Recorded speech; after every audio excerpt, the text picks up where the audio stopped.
Nadie aplaudió cuando jubiló. En hay un aplauso. En hay una palabra. Solo el sonido de las sillas arrastrandos contra el suelo mientras sus compañeros salían del salón de actos como si aquello fuera un día cualquiera. Ella recogió su bolso. Apagó la luz de su oficina por última vez. Y condujo a casa en silencio. Pero al día siguiente, llegaron cartas. Y lo que dicen esas cartas cambio todo, lo que ella quería saber sobre su propia vida. Quédate porque esto te va a tocar el alma. Y es al final sientes lo mismo que yo. Suscribid, porque aquí contamos historias que el mundo necesita escuchar. Se llamaba Elena Vargas. 41 años dando clases de historia en el mismo instituto público de una ciudad pequeña del norte de España. 41 años entrando por la misma puerta, sentándose frente a los mismos pupitres desgastados, explicando guerras, revoluciones y civilizations de generations de adolescentes que muchas veces ni siquiera levantaban la vista del cuaderno. 41 años sin un premio, sin un reconocimiento especial, sin que nadie le dijera en voz alta que lo que hacía importaba. Cuando llegó el día de su jubilación, la dirección del centro organizó un pequeño acto. Una mesa con pastas, un par de botellas de agua y un micrófono que nadie usó demasiado. El director dijo unas palabras breves.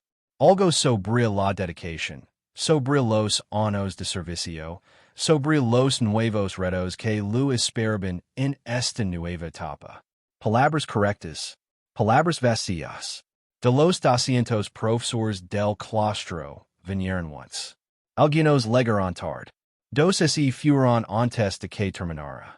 Sus alumnos actuales, los de ese último curso, en ni siquiera sabían que ese era su último día. Elena condujo a casa con una sensación extraña en el pecho. No era tristeza exactamente. Era algo más parecido al vacío. La pregunta que no se atrevía a formular en voz alta pero que resonaba dentro de ella como un eco. ¿Para qué sirvió todo esto? 41 años. Miles de horas. Miles de alumnos. Y nadie aplaudió. Y esa noche no durmió bien. A la mañana siguiente, cuando bajó a buscar el correo, encontró un sobre. Luego otro. Luego una pequeña pila que el cartero había dejado porque no sabían en el buzón. Pensó que era algún error, alguna confusión. Abrió el primero con manos, que temblaban un poco sin que ella supiera bien por qué. Señora Vargas, no sé si se acuerda de mí. Me llamo Marcos. Estuve en su clase en el año 1998. Tenía 15 años y mi padre acababa de morir. Usted fue la única persona que me preguntó cómo estaba de verdad. No una vez. Cada semana. Durante todo ese caso. Yo nunca he lo dije, pero eso me salvó. Elena tuvo que sentarse. Abrió el segundo sobre. Era de una mujer llamada Patricia, que ahora vivía en Argentina y que lo cantaba que gracias a una frase que Elena dijo en clase un martes de octubre de 2003. Una frase sobre la Revolución Francesa que, en realidad, no tenía nada que ver con la historia sino con el coraje de empezar de cero. Ella había encontrado el valor para dejar una relación que la estaba destruyendo. El tercero era de un hombre que se había convertido en profesor universitario y que escribía. Todo lo que sé sobre cómo hacer pensar a la gente, lo aprendí mirándola a usted. Las cartas seguían llegando. Ese día llegaron 43. Al siguiente, 61 más. Para el final de la semana, ya eran más de 200. Venía de toda España.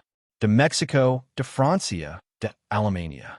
Venía de personas que ahora tenían 30, 40, 50 años. Personas que habían guardado su nombre en algún rincón de la memoria durante décadas y que, cuando alguien en un grupo de antiguos alumnos anunció que Elena Vargas se jubilaba, sintieron que no podían quedarse callados. Pero aquí viene la parte que a mí me dio sin palabras. Entre todas esas cartas había una que Elena no esperaba. Era diferente a las demás. No venía de un exalumno. Venía de alguien que firmaba simplemente como la madre de Iván. Y comenzaba así. Usted no me conoce, pero yo llevo 20 años queriendo escribir esta carta. Iván había sido alumno de Elena en el año 2001. Un chico brillante, según dicen todos, pero silencioso. Demasiado silencioso. El tipo de alumno que se sienta en la última fila y que nadie nota demasiado. Elena sí lo notó. Notó que Iván nunca comía en el recreo. Notó que siempre llegaba con la misma ropa. Notó que cuando los demás reían, él miraba por la ventana con una expresión que ella no sabía definir pero que lo inquietaba. Un día, sin hacer ruido, Elena dejó en su pupitre un libro. No era un libro del temario. Era una novela de aventuras, gastada, con el lomo roto. Dentro había una nota escrita a mano. Este libro me cambió la vida cuando tenía tu edad. Creo que a ti también te puede gustar. Iván nunca lo dijo nada. No le dio las gracias. Al año siguiente pasó a otro caso, y Elena casi lo olvidó, como inevitablemente ocurre con tantos alumnos a lo largo de 4 décadas. Lo que Elena no sabía, lo que no podía saber. Y es que Iván llegó a casa ese día con el libro debajo del brazo, y algo distinto en los ojos. Su madre lo vio entrar y supo que algo había cambiado, aunque no entendía que. Aquella noche, por primera vez en meses, Iván habló durante la cena. Habló sobre el libro, sobre la profesora, sobre una historia que había dentro que lo había recordado a su abuelo.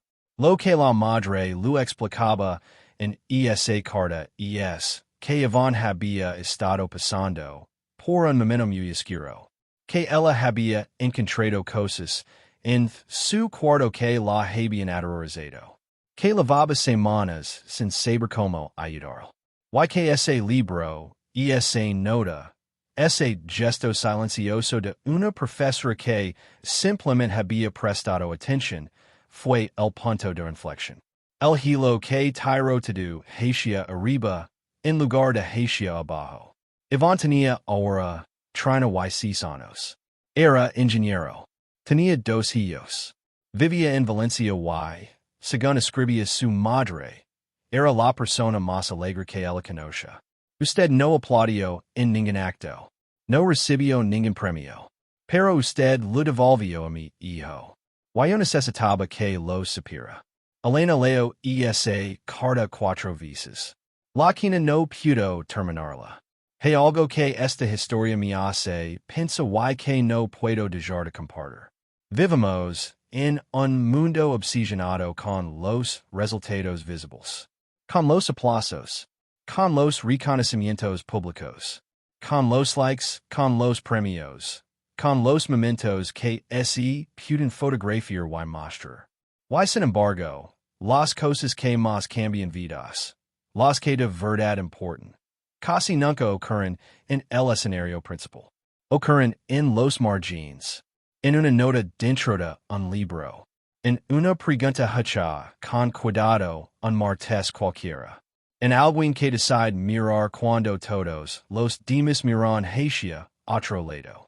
Elena Vargas pasó 41 años haciendo eso, sin que nadie lo viera, sin que nadie lo midiera, sin que nadie lo dijera que tenía importancia.